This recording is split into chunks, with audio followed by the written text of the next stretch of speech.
12 Girls in the Mountains. Ethel Zimmerman and Ernestine Johnson fainted.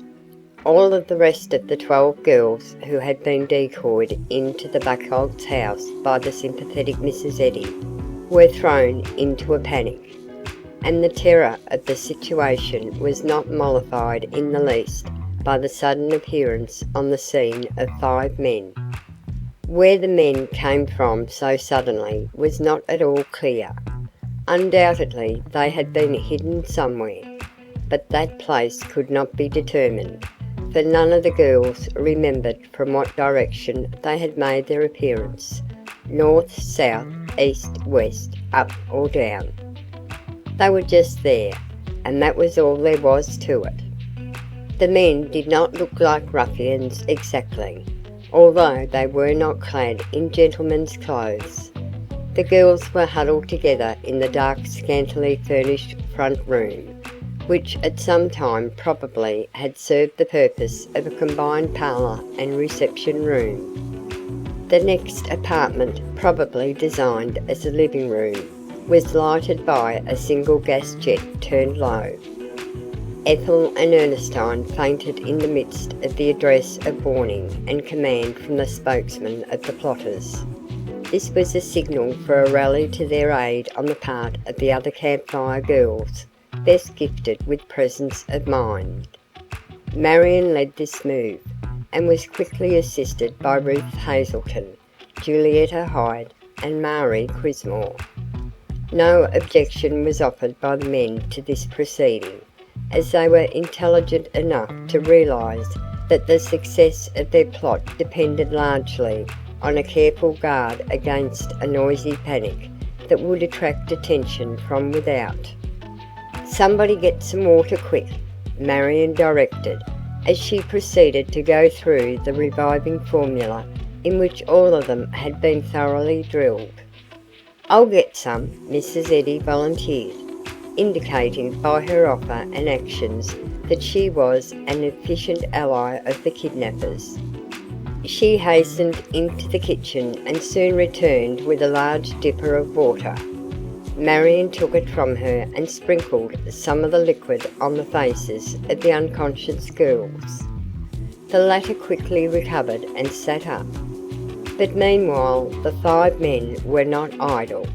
The leader addressed the girls again with more gentle words and manner, realising, as only an intelligent criminal may do, that a confidence man's method is the best method for producing a desired illegal effect.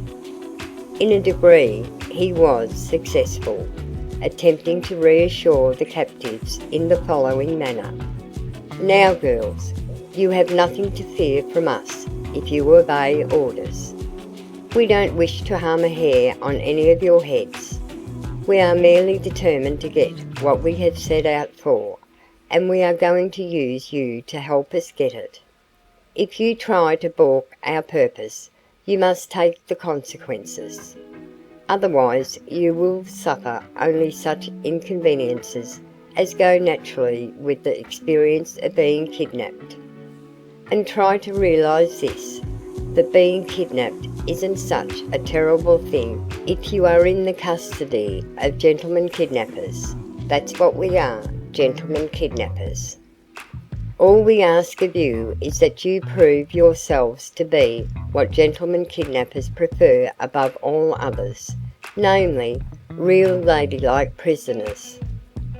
Now," he added after a pause during which he surveyed his audience as if to determine the effect of his words, "as soon as the 2 young ladies who were so unfortunate as to make the mistake of connecting a tragic prospect with this affair have fully recovered, we will proceed."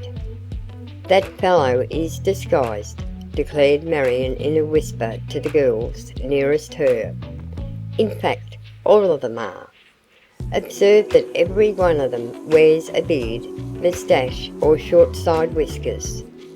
Watch their eyes and mouths and every expression on their faces so that we may be able to identify them if we are ever called upon to do so. Now, girls, said the spokesman with well-simulated gentleness. "No more of that. We don't want to be unduly rude with you, but if there is any more whispering, we'll have to resort to measures that will make it impossible. Now, I think you are all ready, so just follow the leader and some of us will bring up the rear. We will proceed first into the basement." Trembling, the 12 campfire girls followed two of the men down the cellar steps. It was evident to them that resistance would be worse than useless. A single blow from the fist of one of those powerful men would stun any of the girls, if it did not knock her unconscious. In fact, their captors could make quick work of them if necessary, and, cooped up as they were in this isolated prison, they could scarcely hope to send forth an effective cry of distress before they were rendered physically incapable of sounding further alarm. All of the gentlemen kidnappers were supplied with electric flashlights, with which they illuminated the cellar and revealed to their captives a hole 3 feet in diameter in the ground floor and seemingly a flight of steps leading downward. "Don't be scared, young ladies," advised the gentlemanly leader of the gentlemen kidnappers softly. "That hole is merely the mouth of an old coal mine. We will conduct you through the mine to the other end, which is concealed from public view at a distance, and there we will find 4 automobiles waiting for you. Lead the way, comrade kidnappers." The 2 headmen descended into the hole, and the girls followed Indian file. The spokesman and one other man descended last as a rear guard. One of the men remained in the cellar with Mrs. Eddy, and together they hurriedly replaced the old door over the mouth of the mine, shovelled some loose earth over this, and then covered the earth with 8 or 10 thicknesses of scrap lumber loosely tossed in a heap.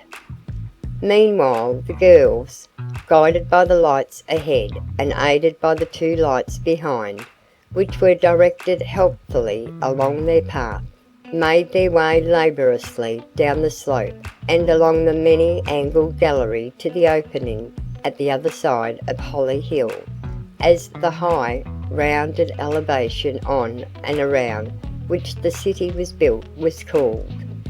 Under different circumstances, undoubtedly, they would have been much interested in this experience as a subterranean exploration, and they had all the time they might need for such exploration, for the dusk of evening had not yet developed into darkness, and they had to wait in the mine over an hour before it was deemed safe to venture out with the captives. Near the opening at the foot of the bluff behind the abandoned flour mill, gags were tied tightly over the girls' mouths and their hands were bound in front of them, and they were assisted one by one down a gradual but rough incline and into the waiting machines. Snow falling in millions of huge flakes, a fact that evidently caused the kidnappers more worry than the possibility of detection by persons in the vicinity, for remarks escaped some of them relative to the importance of haste before the roads became impassable to automobiles. But the storm served them one good purpose if it menaced them in another respect. It rendered the darkness of the night more impenetrable and kept the streets almost free of pedestrians. Moreover, the plotters were well supplied with means and methods of guarding against escape or rescue. The gags and cloth manacles were so well made that one might have expected them of being products of a manual training school of burglars' wives. During the passage from the mine to the automobiles, each of the girls wore a shawl thrown over her head and pinned close in the front, thus concealing both the gags and the manacled condition of their hands. At last they were all in the machines, each of which was in charge of a driver. 3 of the girls were put into each automobile, and one of the men got in with them to see that their conduct was as per schedule program. Then the start was made. On they went, out into the country and along a road that Marion knew led into the heart of the mountains. She could see the dim, shadowy form of High Peak in the distance. Meanwhile, as she peered out eagerly into the darkness, with an irrational longing for rescue from some miraculous source, for this was the only kind of rescue that seemed possible under the circumstances, she kept working at the bonds about her wrists and the gag in her mouth slyly and without obvious effort, until with joy she realized that she was at least partly successful. "I am certain I could shove that thing right out of my mouth and give the most piercing scream ever heard if anybody would only come along and hear me," she told herself. The snow kept on falling heavily, much to the alarm of the kidnappers and the joy of the kidnapped, but the automobiles reached the mountains before there was any serious delay. It looked indeed as if the trip would be successful from the point of view of the captors of the Camp Fire Girls. But at last the snow became so deep that the girls could feel that the automobiles were labouring under almost insurmountable difficulties. Marion heard several curses uttered by the chauffeur, and the man inside the car echoed them once or twice. Finally the automobile came to a full stop, and the driver could force it along no further. A consultation, with all 3 of the men taking part, was held. In the midst of their debate, something happened that changed the aspect of things almost as completely as might have been accomplished if Marion's dream of a miraculous rescue had been realised. Other persons were on the scene, and they were talking to the driver, inquiring if they could be of any assistance.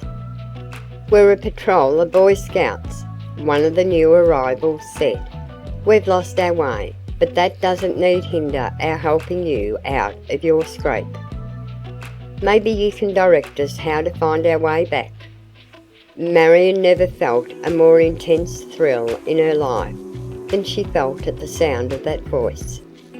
She looked out of the window and saw a group of 8 or 10 boys, each of them carrying a gun, close to the automobile.